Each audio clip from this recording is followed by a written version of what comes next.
Hey there people, it's Grindfest once again and today I'll talk about Rise Online World. If you didn't hear about this project before, well, it's an MMORPG that is in its early alpha stage and it is heavily inspired by Knight Online. Knight Online is an old MMORPG from 2002 that is still being maintained and updated. It's still very popular in Turkey with a very loyal player base, but it used to be alive in other regions as well. In a nutshell, Knight Online is one of those games where the items you get from PvE are very important for being effective in PvP.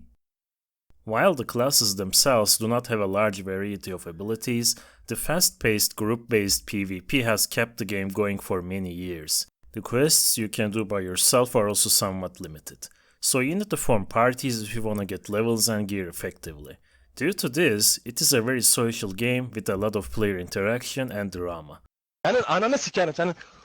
Kafana sıkarım orospu çocuğu senin. Benim canımı sıkmadan amına koydum. 3 nedir lan?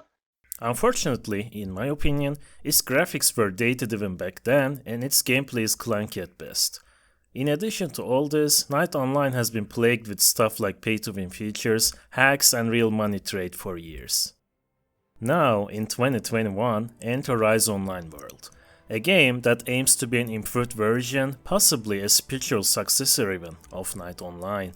I won't get too deep into the lore, but I feel like I should talk about the available factions at least. We have two options with the Protean and Lunaskar. The Protean is an empire of order and harmony that is centuries old. Looking very similar to humans, unless the goddess Nauru decides otherwise, the people of Protean reincarnate after they die, retaining their memories, moving ever forward. The Lunaskar, on the other hand, are ex-Proteans that reject the concept of reincarnation. They are transformed into orc-like creatures by complicated magic. In short, we have a humans versus orcs situation with a different background. This was expected since the factions in Knight Online were also similar to humans and orcs. What I do not like about all this is, for example, the Proteans are supposed to be civilized, near immortal people, and the dude I'm playing has the looks and abilities of a barbarian. The lore itself is decent, but it's quite obvious that there are some disconnections between teams. The lore and gameplay do not add up very well, and it completely breaks your immersion from the get-go. The visuals, while having high quality models individually, not meshing very well together does not help this situation either. Character creation, on the other hand, is looking good so far. I was able to change many details of my character, all the way from general stuff like body size to details like eye shape and tattoos. You can even shape your eyes like the Sharingan, which I will not comment about because I don't even know what to say. I will also just leave these female faces here. I'm assuming, or hoping I should say, that they are still working on the female models. Joking aside, I'm positive that characters of all races and classes will look pretty good when they're ready to release the game. Moving on to the gameplay, well, it's pretty much the same as Knight Online, except it's even clunkier. I'm sure they will iron it out enough that it matches Knight Online at least, but it's very odd that they kept all of the archaic stuff. Some examples would be the almost uncustomizable UI that forces you to change between multiple action bars if you want to effectively play your class. Keyboard movement being so bad that moving around with the mouse clicks being better as if this is some Diablo-like game.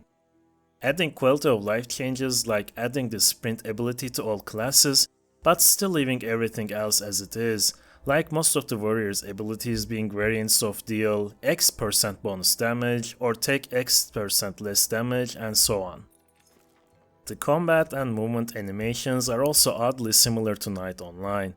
By oddly, I mean most stuff is exactly the same, like how the characters used to slide when they are performing a melee attack ability while moving, or how some projectiles' launch points used to be a bit off.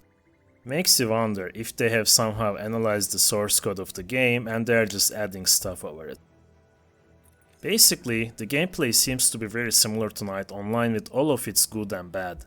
I guess it is good for the fans, but personally it's a deal breaker for me since I've never liked it. To me, it felt inferior to other MMORPGs even back then.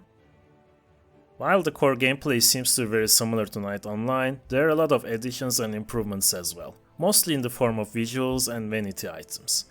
I guess one of the biggest additions are the mounts.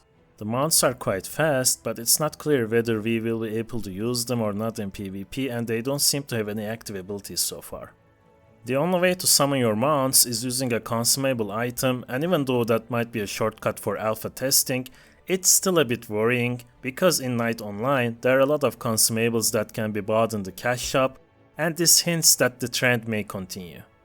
There are a lot of vanity items available as well, like armor skins, wings and glow effects. Other than that, I guess the rest is your standard alpha stuff. Some quest markers not working properly, some text glitches here and there, nothing too extreme. There is a ridiculous amount of lag in the starting city, but I think that was to be expected because of the population. Tons of people were there to try stuff out. Unfortunately, I couldn't get a glimpse of the endgame because the experience rate didn't seem to be boosted for alpha testing, and there was a bug where your levels could roll back. To conclude, the game pretty much seems to be Night Online 2.0 as advertised, with upgrades to the visuals and vanity stuff only. Definitely not my cup of tea, but if you're a fan of Night Online, you might wanna check it out. If you've enjoyed this video, please like and subscribe. If you want me to talk about a specific game, please let me know in the comments. See you in the next video. Peace!